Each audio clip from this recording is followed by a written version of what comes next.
अस्सलाम वालेकुम।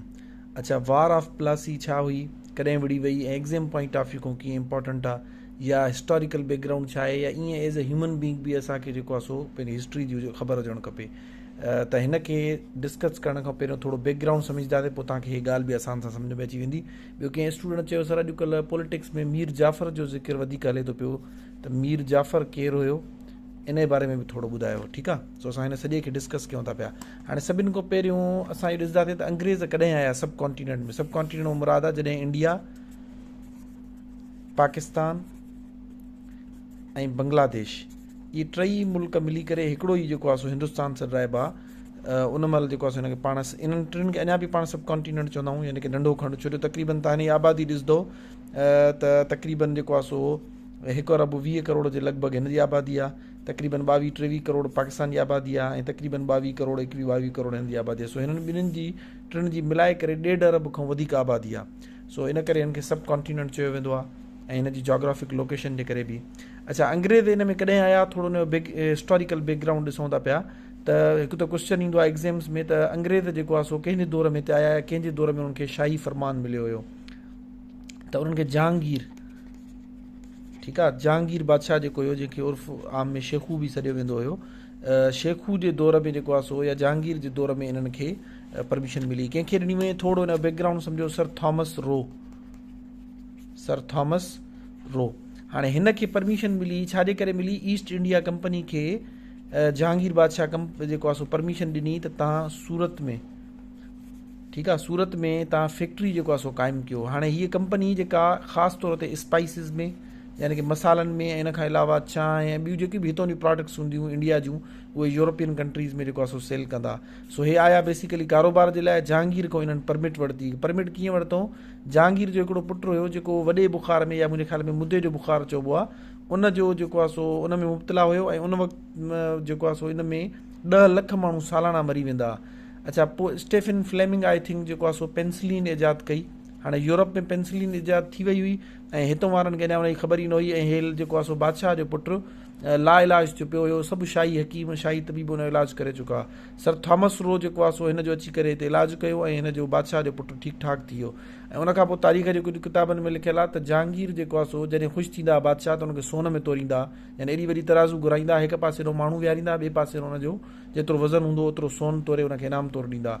त सर थॉमस रो खे बि इहो इनाम ॾिए पियो, पर हिन जेको आहे सो मना कयो, ऐं हिनखे चई सर असांखे सोन में तोड़ण जे बजाए मूंखे जेको आहे सो मुंहिंजी कंपनी खे, मुंहिंजे मुल्क खे इजाज़त ॾियो त हिते असां ट्रेड करे सघूं। त बादशाह खे इहा ॻाल्हि वॾी हैरत लॻी, त जेको आहे जेको माण्हू सोन में तुरी सघे थो पियो, उहो चए थो न असांखे सिर्फ़ु ट्रेडिंग जी इजाज़त ॾियो।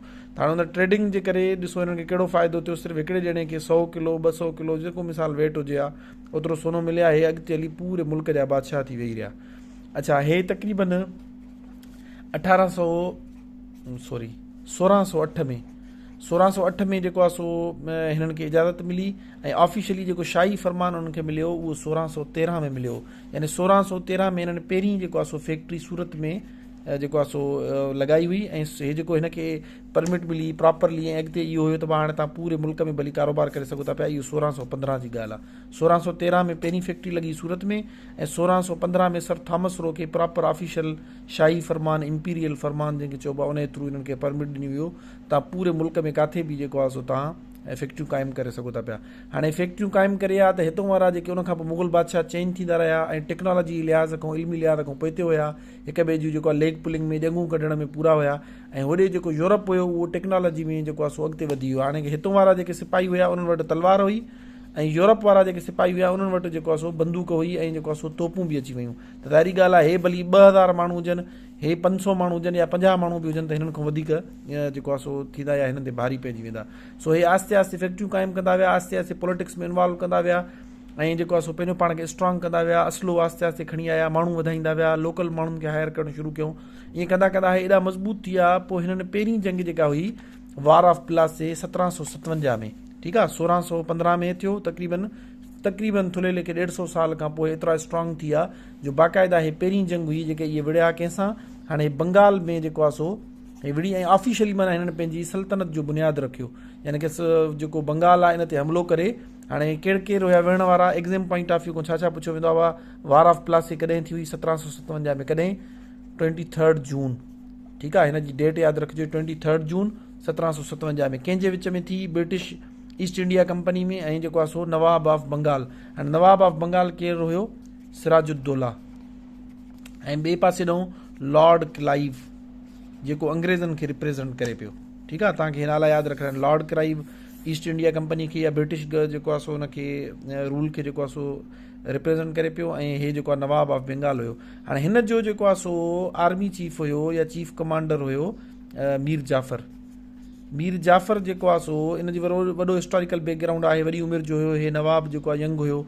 हिन जे पीउ वटि बि हिन ख़िदमतूं ॾिनियूं, बाद में हिनखे कढी छॾियो। ऐं बहरहाल पोइ हे वञी करे लॉर्ड क्लाइव सां मिलियो ऐं अंदरूनी खाना हिनखे चयईं ठीकु आहे। जॾहिं मैदान जंग में पहुता त हे फिरी करे ऐं जेको आहे सो उतां पंहिंजी ट्रूप्स कढी हलियो वियो, जंहिंजे करे हिनखे नवाब सिराजुद्दौला खे शिकस्त थी। ऐं लॉर्ड क्लाइव वारनि पोइ हिननि खे हिन मथां इहो अहसान कंदे हिनखे जेको आहे सो उतां जो हुकुमरान ठाहे छॾियो। हिन 1757 में जेको आहे सो इहो हुकुमरान ठहियो। ऐं 1760 में यानी कि 3 सालनि खां पोइ 1760 में वरी हिनखे माज़ूल करे छॾियऊं, छो जो हिन जूं कुझु हिननि जे विच में इख़्तिलाफ़ात पैदा थी विया।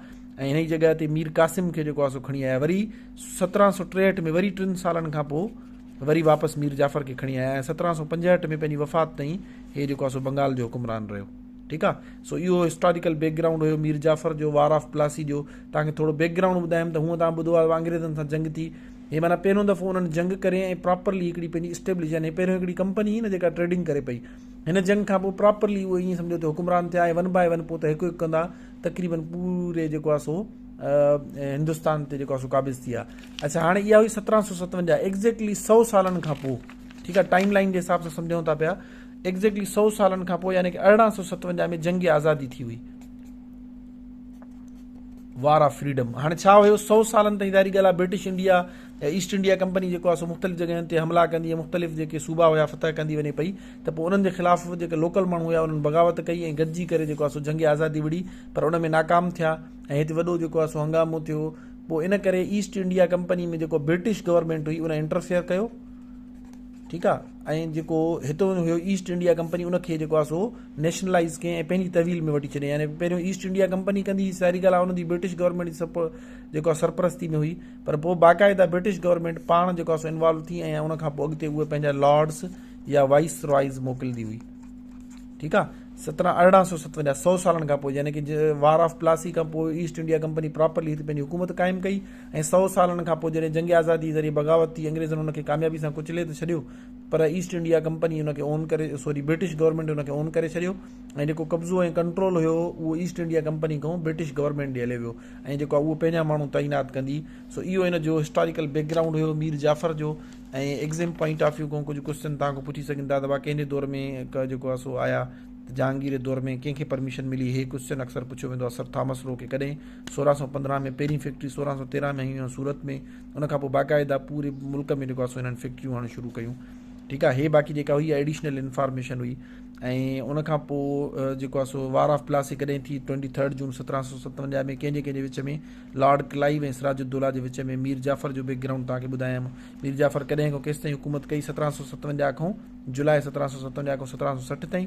वरी 3 सालनि जे लाइ माज़ूल करे वरी मीर क़ासिम आयो, उनखां पोइ वरी 2 साल यानी 1765 ताईं वरी मीर जाफ़र जेको आहे हुकुमरान रहियो। सो इहो हिननि जो बैकग्राउंड हुयो ऐं थोरो घणो तव्हांखे जंग आज़ादी जे बारे में ॿुधाए छॾियो त ईअं तव्हांखे बैकग्राउंड जी ख़बर हुजे। आई होप तव्हांखे थोरो बैकग्राउंड बि सम्झ में अची वेंदो। एग्ज़ाम पॉइंट ऑफ व्यू को जेकॾहिं क्वेश्चन अचनि तव्हां उहे बि इज़ीली क्रैक करे सघंदो। Thank you so much.